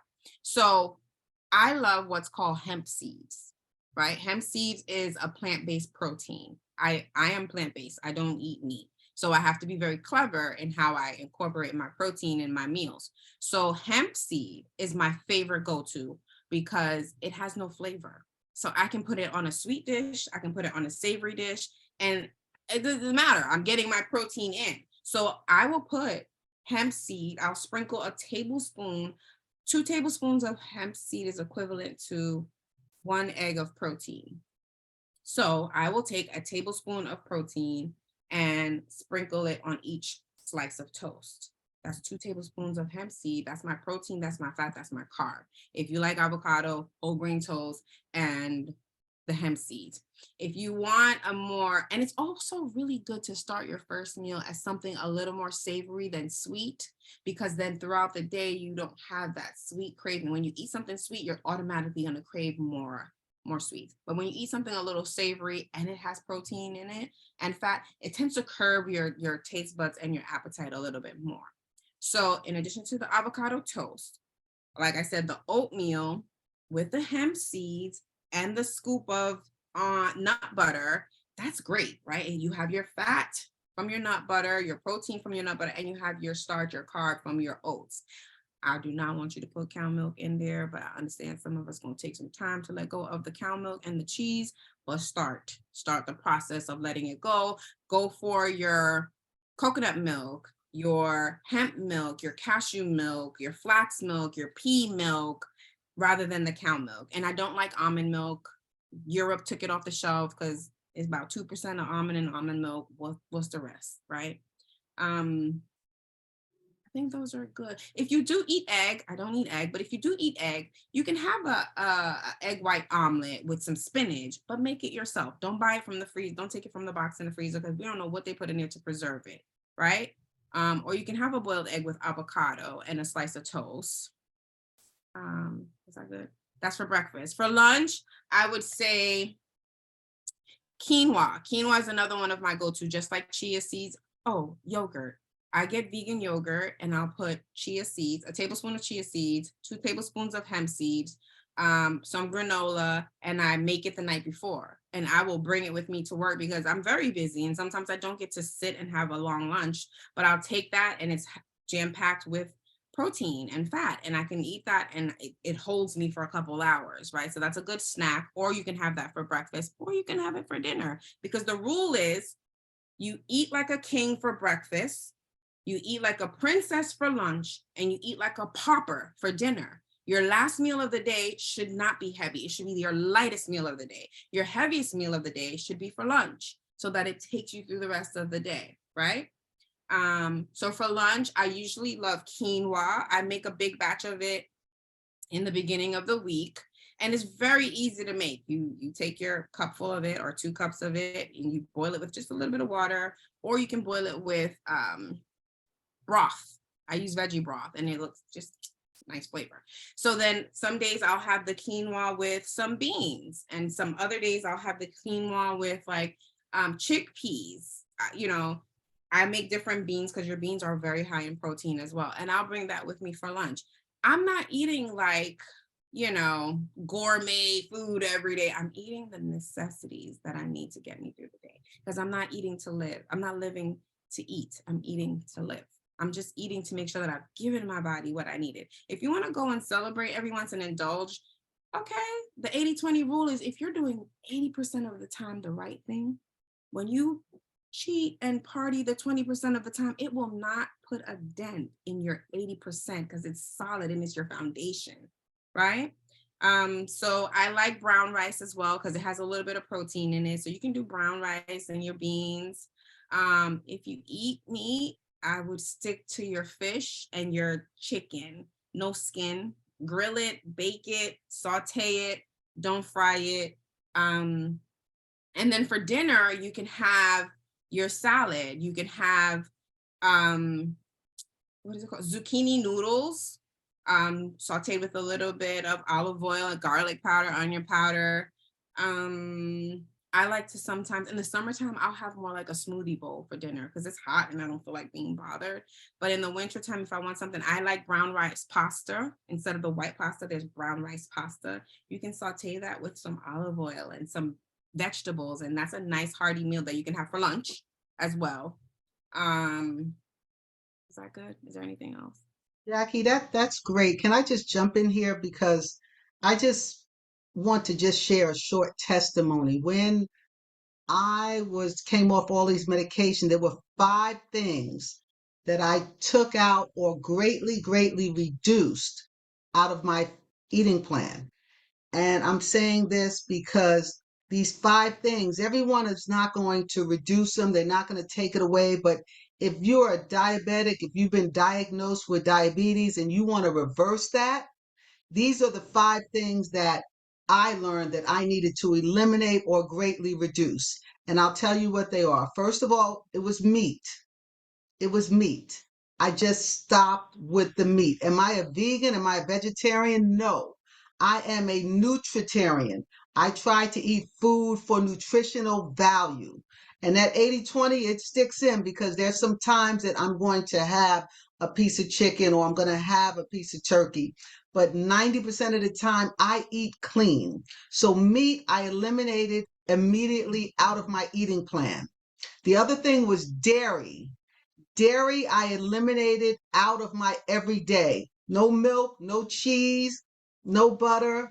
I eliminated it out of what I cooked, out of what I ate. I did try some things with maybe a vegan cheese if need be, or some other substitutes. There was this thing that you sprinkled on. I forgot what it is, but you sprinkled it on the food and it gave a cheesy taste. Yeast. If I can remember, I'll put it in the chat. What is it? Yeast. Nutritional yeast. Yeah, nutritional yeast. So nutritional yeast, I would make a vegan lasagna with the nutritional yeast as the cheesiness. So meat, dairy was eliminated at least for 90 days. The third thing was oil. I didn't cook in any oils. I didn't eat food with any oils.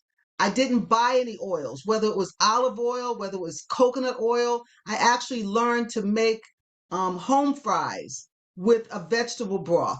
I would chop up my onions, chop up my peppers, chop up, all kind of vegetable things and put it with the potatoes. Potatoes are good for you. Some people think diabetics should stay away from potatoes. It's not the potatoes that are bad. It's all the stuff that we put on the potatoes. When we put on butter, we put on sour cream, we put on salt, we put on all of this stuff on the potato that doesn't make it good. So oil, I eliminated or I greatly reduced. I think I had the oil spray. If I needed to spray something to saute it, I would spray the little olive oil, which was very little oil. The next thing was sugar, which is a huge thing because there's so much sugar. Nurse Jackie didn't talk about that high fructose corn syrup that is in 80% of the foods that we need to shop around the perimeters of the supermarket. Sugar's in everything and it is highly addictive. I can tell you because I'm a former addict, probably still working on it. Sugar is so addictive. So I just during those times that I was reversing my disease, I ate sugars that were fruits, that were natural sugars.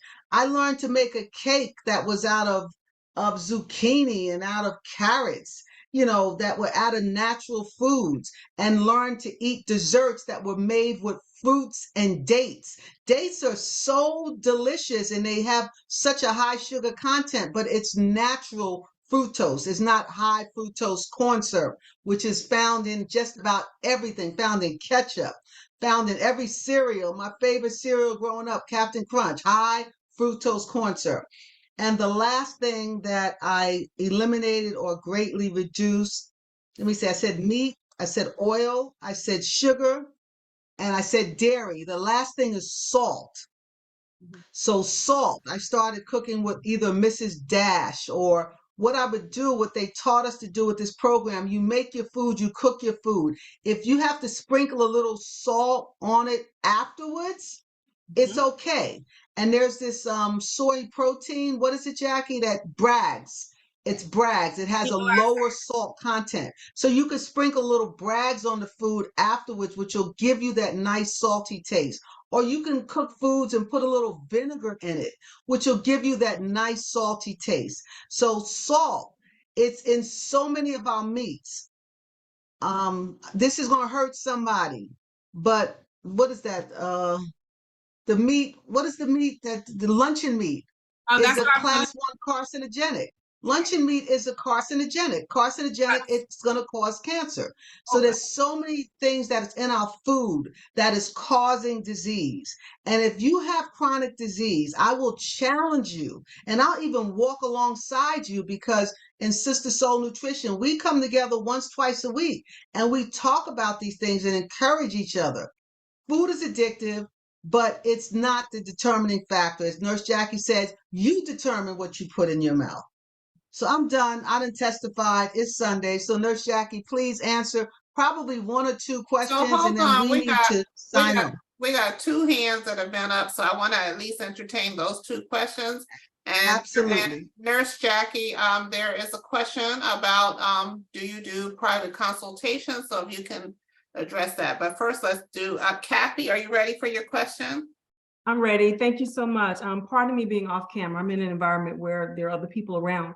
But my question is for Nurse Jackie concerning the prescription medication and what are the indicators to know when to transition off of them or come off of it, particularly a high blood pressure medication, because it states on the information sheet to not stop it, suddenly without consulting your physician, or even so, don't stop it suddenly. But so that indicates a transition to me. However, if you're taking the medication and your blood pressure readings are going to be normal, so how do you know? And then you start a healthy nutrition plan, the eating healthily, sleeping, water, all the things we talked about, exercise.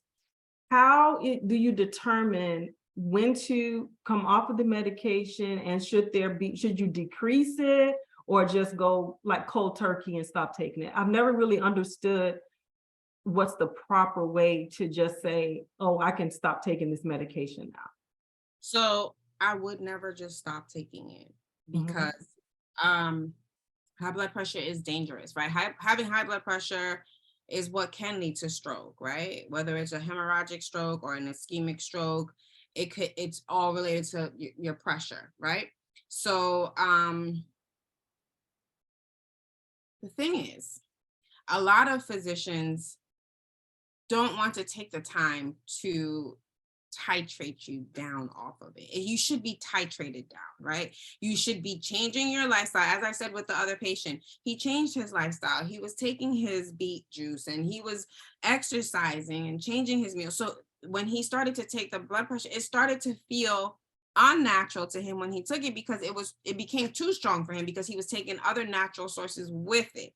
So when I realized that he was feeling weak when he took it, that's when we knew we could go down on the dosage, because he was incorporating other things that naturally kept his pressure down, right? Which were the lifestyle modification and the beet juice that he was drinking and the foods that he was avoiding and the exercise. When we took him down, he was able to still maintain, right? But it requires you working with your practitioner, your PCP, in doing that. They need to be willing to do that with you. And you can advocate for yourself and suggest it, right? I recommend that you suggest it to them and say, hey, can we just try something? Can we just try where I will make these changes and I'll monitor my blood pressure at home. I'll take my pressure in the morning and I'll take my pressure at night to see what the numbers look like over a time span, right? And you bring that into them and you say, my pressure is going good. Can we go down on the pressure? Can we go down on the dosage a little bit to see if I can handle a lower dosage? And if you go down on the low dose and you can handle it, that's how you know that you've taken control of the pressure by the things that you added naturally. But you have to do it with your PCP. It's not something that I would recommend doing on your own or stopping cold, because it does lead. Think about it. The stats say that 60% of African-American women are diagnosed with diabetes and high blood pressure. And then of that 60%, 50% are diagnosed with a stroke. 70% die from the stroke. And it's because they were not controlled, because 50% of the 60% were not controlled. Their diabetes and their high blood pressure wasn't controlled. Uncontrolled high blood pressure and diabetes does lead to stroke. Thank you. Welcome. Have the conversation with you. Okay. Go ahead. You were finishing, Nurse Jackie? I was saying, have the conversation with your PCP and go in with your plan of telling them what you want to do. That way they don't have to think about it. They just have to follow along with your plan. Okay, so Wanda, you got the last question. Okay, I'm gonna kind of put my question hopefully into one, but what you were just talking about in terms of the high blood pressure situation is very, very, very key, because I was a person that was always healthy, and I was being told that my pressure was high, and the doctor kept recommending, and I kept saying no, no, no, no, until it got to the point where it was just extremely high, and I probably could have stroked out at some point because I was up in the high, I think it was 170 over some numbers or whatever. And finally, I just stopped being stubborn because of some things that I started seeing that were happening with my heart. And most of it was probably related to the stress at my job, because I exercised, I did all the things, and I refused to believe that I should be, that should be necessary. So just in terms of reiterating from somebody who's been through a situation where now I do take it, I'm on a low dose and working very hard. I haven't been a part of my job, so that's helped quite a bit. But along those lines too, what is the normal determination for our pressure versus a pressure from another culture? I think that that's another issue that doesn't get really addressed, because earlier on, I don't feel that it was the same situation. And I was probably regular around 130, and I don't know the other number, whatever, or 130, 140. But obviously when I started getting to 160s and 70s, but that was normal. So I'm saying it, I felt it was normal for me, and maybe you can address that. And that was next, my real question, because I know I'm not gonna be able to ask all the questions I really would like to ask, is in regards to the way that the marketing campaigns are changing now in terms of, especially for women and just people from all different body types, where because there had been this situation where people were being body shamed, now they've gone to another type of marketing campaign to kind of, and I won't say make it being large normal, but making larger women feel better about the fact that they, not shaming them, so to speak.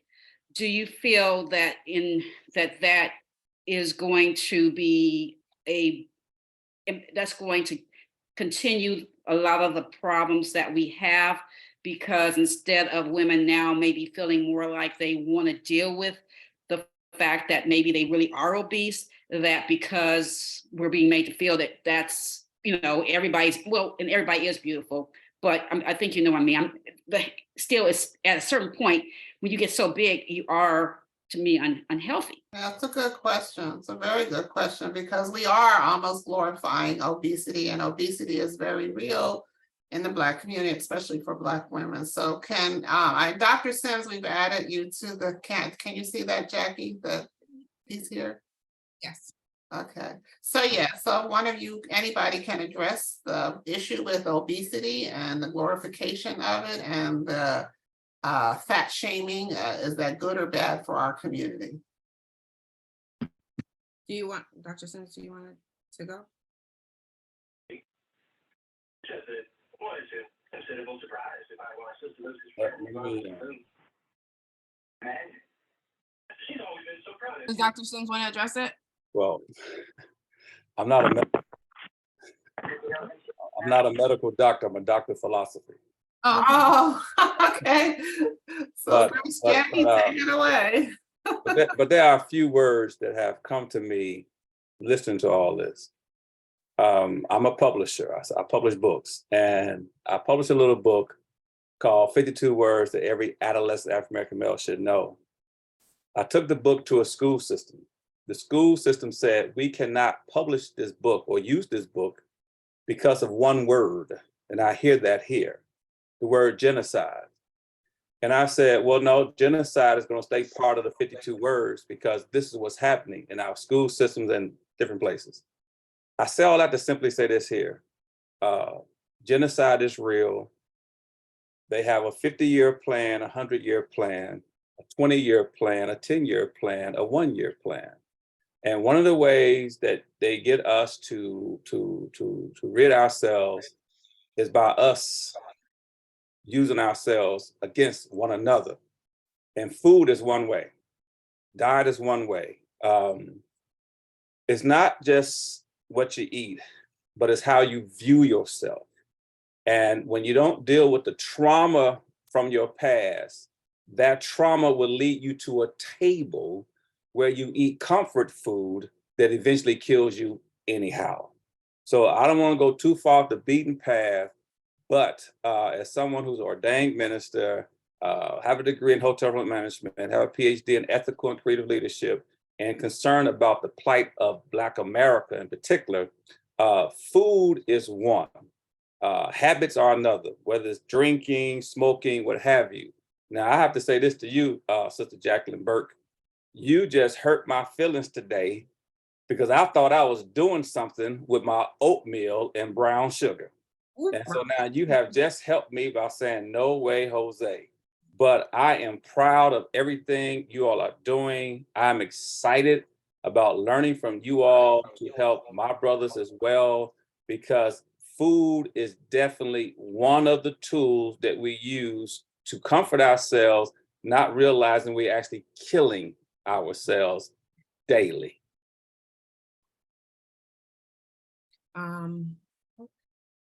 So, I'll give you a substitute for your brown sugar. Monk fruit. Everyone, monk fruit is great. It looks just like sugar, but it's made from a plant, and it tastes just like sugar, and it does not have the glycemic index spike like sugar or brown sugar. Brown sugar is just molasses poured on white sugar. It's a lie. I know. I'm sorry. So Nurse Jackie, before we close out, can we talk about obesity and Black women, please? So in regards to your question, I can see it leading to a problem of glorifying obesity. I can see it leading to a problem because there's a demographic who are not as knowledgeable or who goes to seek the knowledge, right? And so, and of course you're going to want to feel better about yourself, right? So you're going to convince yourself, this is fine, I'm fine, I'm fine. But chronic disease, yes, 4 in 5 African-American women are suffering from chronic disease, from obesity, which leads to chronic disease. So there is a problem. We can't just romanticize it or glorify it just to make ourselves feel better about it. It's a problem that needs to be addressed. However, chronic disease is not just for obese people, right? There are slim people who are suffering from diabetes, high blood pressure, cholesterol. There's no discrimination from chronic disease. So obesity just puts you at a higher risk of it, but it's not the only factor. So whether you glorify obesity or you're not, chronic disease doesn't care about that. So I can see it leading to a problem where we're glorifying it and soothing our in denial of realizing the reality of it. So I can see that being a problem, yes. But more education needs to be given. I'm sorry. Can I just jump in there? Because I want to just state in my research and talking and interviewing these doctors, there's something within the foods that we eat, particularly the high fructose corn syrup, that does not give the body the signal that it is full. So it's not even, when I was gaining weight and eating that pint of Haagen-Dazs every day, chocolate chip Haagen-Dazs every day, there's certain things in the food that is not going to tell the body that it is full.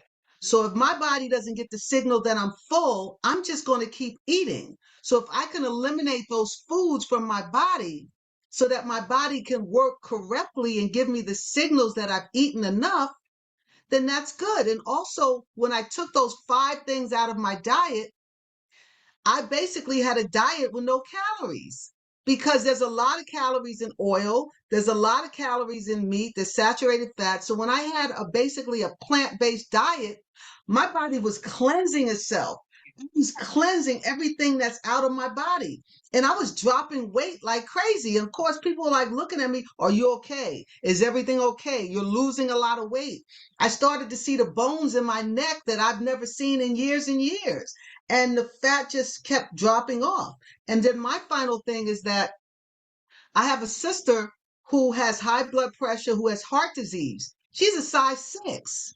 And she's gotten many operations for stents to clear out her arteries. So it's not just size, but I get your question, Helen, in terms of we've made it acceptable. We're glorifying. We don't want to fat shame anyone. We really don't. We want to be the healthiest version of ourselves at any size that we are. So the goal should not be to lose weight.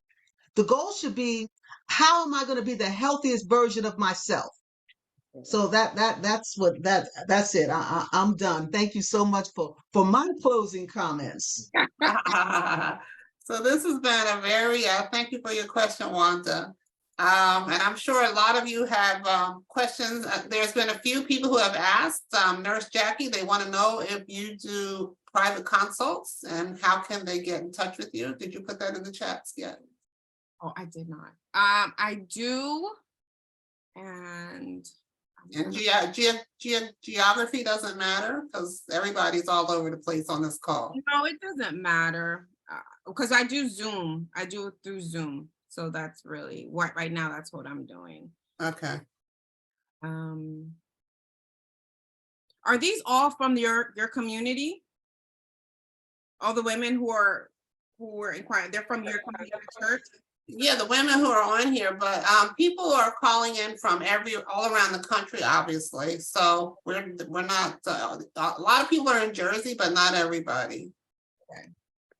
So So they'll, whatever you, I can share the information too, whatever you put here, I can share it on, we have a Google group.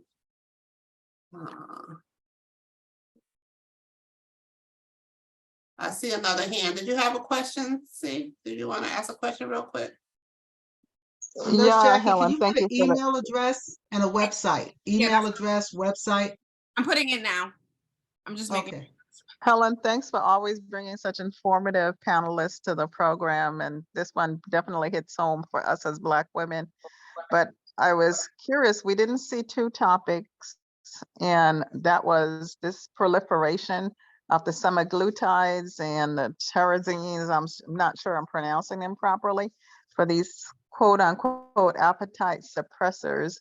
And it was the comment about not feeling full, because I've actually seen the effect on people in my circle that are taking these meds, and it's pushing the weight off. But the question is, what are the side effects and what are the consequences and what other challenges if they start using these to try to reverse the diabetes or to manage the weight gain? So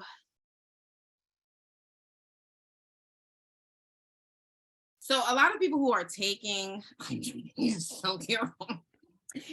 A lot of the people who are taking it are not diabetic. For those who are diabetic and are taking it, great, it's made for you. For those who are not diabetic, who are taking it, it is working, right? So I don't want to speak against it, and I don't want to bash it. My only thing that I will say is, it hasn't been, I'm a stats girl.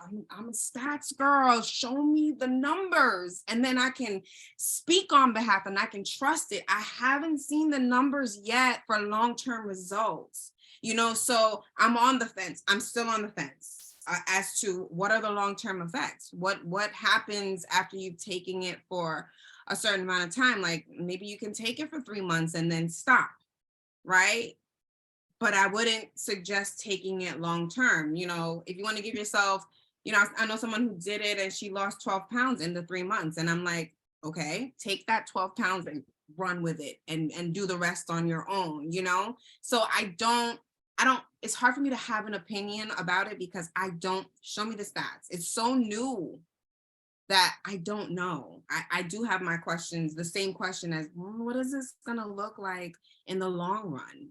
Any medication, I feel that way, whether it's for blood pressure, whether it's for, show me the stats.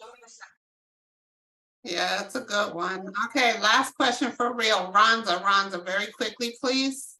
Yes, I take the, thank you so much, great information. I take the Nature's Health, I think it is, gummy vitamins, D3 plus, calcium, turmeric, multivitamin.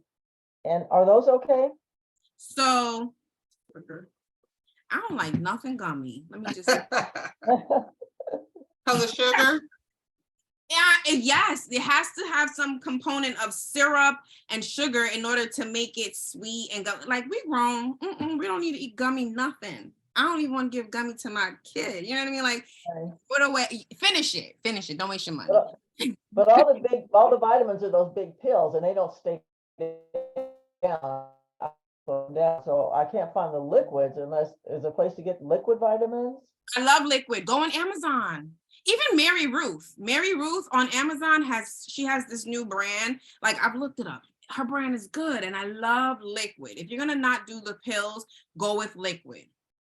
And do a cut up your vitamins or cut up your pills. Oh, okay. You can also cut up your pills, right? Yeah, you could do that. It depends, because there's some of them who you don't want to cut them up because you don't want it to start breaking down until it's down there in the. Oh, I didn't know that. Yeah, some of them are tricky. You want them to stay in, like probiotics. I'm big on probiotics. I love probiotics. You should be taking probiotics if you don't. But like a probiotic, you want it to make its way down there first before it starts, breaking things down. Yeah. I think what you're doing is wonderful. I'd like to see this go nationwide for Black women, because we are a powerful species. And if we can get the weight off and do it nationwide, it will break phenomenal things that we don't even know about. I talked to one of you about the election next year, but that has something to do with it too, as far as the health and voting rights and everything. They're all connected with health and feeling good about ourselves. And we as powerful Black women and Black men who have been shot and killed, we need to do something health-wise to bring all of this together. That's just my opinion. Agree. And what you all are doing is phenomenal.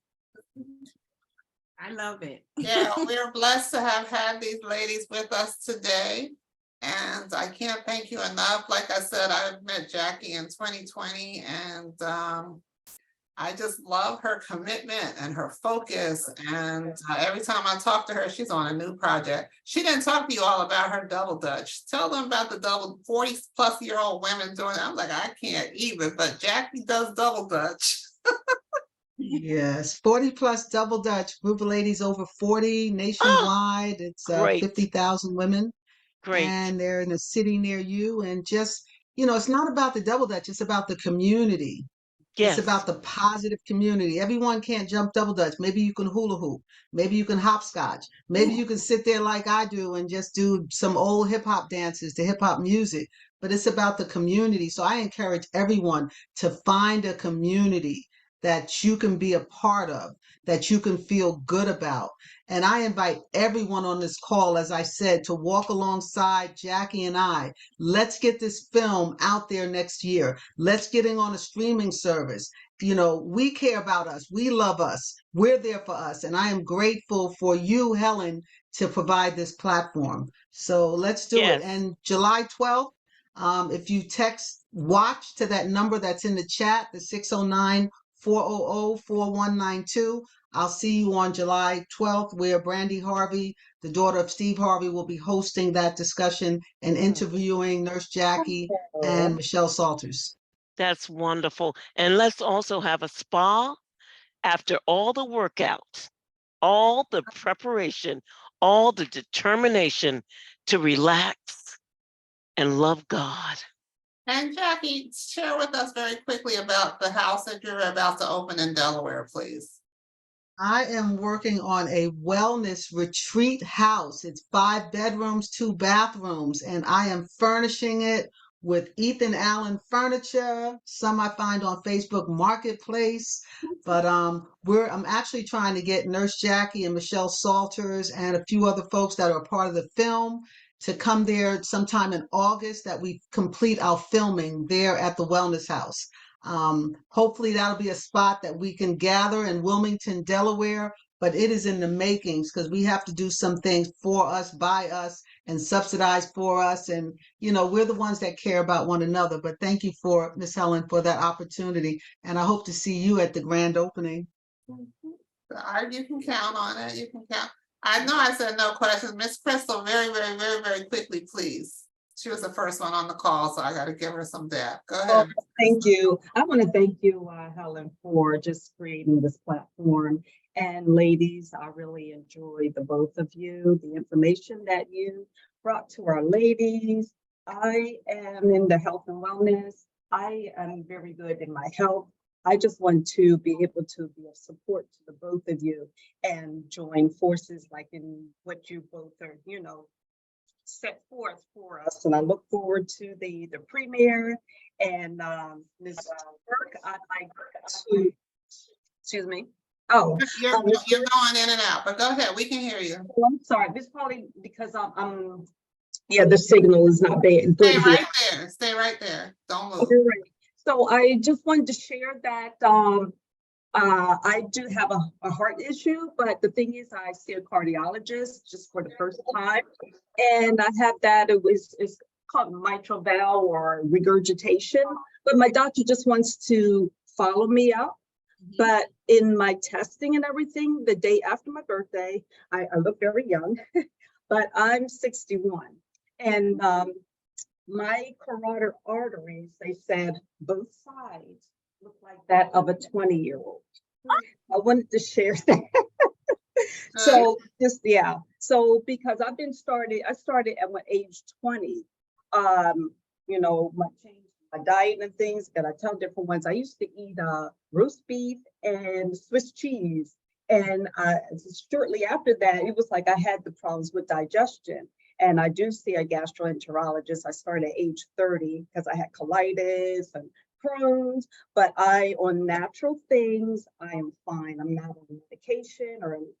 The only thing I'm on is something natural just because I have high levels of mercury because of the fillings I had.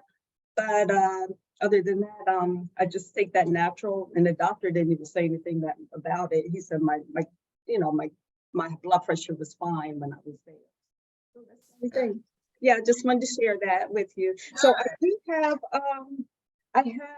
Ms. Burke, your email. I just wanted to have Ms. Glass. I didn't see it in the. Yeah, it's all in the chats, and if not, I'll send out an email with everybody's information, so don't worry. All right, thank you. No, Thank you. Thank All you. right. All right, on that note, ladies, Coach Jackie and Nurse Jackie, thank you so much for coming and spending an afternoon with When Black Women Gather. This is why we have this forum, so that we can be supportive of one another, pass on information to one another, because as you said, Black women matter to Black women, if not to anybody else. So if we're not taking care of and looking out for each other, then who will? So I personally look forward to talking to you, Nurse Jackie. You're going to beat me up, and I'm okay. You can beat me up. Love. It's been love. Okay. But and Jackie Glass, as always, you are such a inspiration to me always. I love your commitment. I love that you're focused. Every time I talk to Jackie, she's got a new project. And Jackie has tried to partner with us on other things. So When Black Women Gather is here to support you however we can. For those of you who are interested in the retreat, the information is in the chats. And they fill up rather quickly, correct, Jackie? What fills up quickly? A retreat. It does. We have about 20 more spots. So if anyone's interested, reach out directly. It is life-changing. It is an investment in yourselves and ourselves. And I think that we ought to invest in ourselves more. Black women, we do so much for so many. And it is not selfish to put ourselves first. It is not selfish to make sure that we're okay and that we're in good health and we prioritize ourselves. As Miss Salter said in the movie, she had to learn that it was okay to make herself a priority because we've made so many other people, things, entities priorities, whether it's a job, whether it's a person. So at this retreat, we learn how to reset that mindset, Nurse Jackie, right? And become the healthiest versions of ourselves. Okay, right. So I'm gonna put us in gallery view. And if we can all unmute, I don't know how many regular folks are here. It feels like a lot of new names, new faces. But for those of you, I'm serious. I don't know how many.